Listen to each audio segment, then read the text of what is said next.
તો જય શ્રી રામ મિત્રો, સ્વાગત છે તમારું એક નવા ઓડિયોની અંદર। આમાં મનસુખભાઈ રાઠોડ અજાણ્યા વ્યક્તિને કહે છે કે દેવી દેવતાને પૂજતા હોય તે દેવી પૂજક કહેવામાં આવે છે। તો આના વિશે તમારું શું કહેવું છે તે કમેન્ટમાં કહેજો, અને મનસુખભાઈ રાઠોડ શું કહે છે તે પણ કમેન્ટમાં કહેજો। અને આ અજાણ્યો વ્યક્તિ છે તે મનસુખભાઈને આના વિશે શું કહે છે તે પણ કમેન્ટમાં કહેજો, અને વિડીયો સારો લાગે તો લાઈક પણ કરી દે। તો સાંભળો હવે રેકોર્ડિંગ।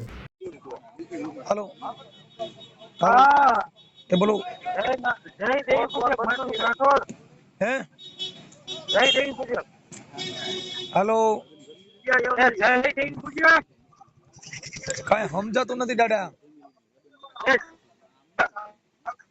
हेलो जय देवी पूजक भाई मनसुख भाई जय देवी पूजक જય દેવી પૂજક એટલે હું તમે કયો તમે દેવી પૂજક માં આવી કે માતાજી પૂજા કરી બધે દેવી પૂજક માં જ આવે હું કેને કીધું એટલે માતાજીની દેવી પૂજક, દેવી એટલે માતાજીની પૂજા કરવી, દેવી પૂજક, પૂજક એટલે પૂજા કરવી। એમ નહીં તમે વિડિયો માં એવું કયો છો કે આ બંધા હા ઈ દેવી પૂજક છે એટલે માતાજીની પૂજા કરે ને બધાય દેવી પૂજક માં જ આવે દાદા। તમે દેવી પૂજક માં આવો ને હે તમે દેવી પૂજક છો? ના મારા ભાઈ ની બધા દેવી પૂજક માં, મારો હગો ભાઈ છે ને દેવી પૂજક છે। તમે કેમ આવો? હે હું માણામાં જ આવું।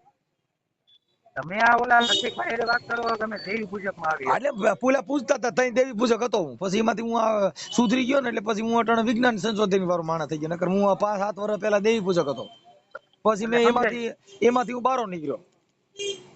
સમજાઈ ગયું, બુદ્ધિ આવી ગઈ। હા મને બુદ્ધિ આવી કે આમ દેવી પૂજક માં નથી રહેવું, પણ આમાં કઈક જાણવા જોગમાં રહેવું છે। નહીં હા મોદી સાહેબ ને મોદી ક્યાંથી આવશે? હું થયો નરેન્દ્ર મોદી ને મોદી ક્યાંથી આવશે? શેની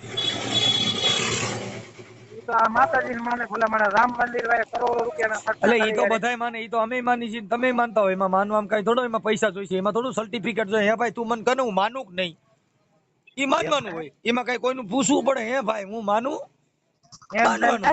હા હે ભાઈ રાઠોડ ભાઈ તો તમે કેમ નથી માનતા? અરે માની છીએ ને અમે બધાને માની છીએ, પણ અમે અમારો માનવાનો પ્રકાર જુદો હોય।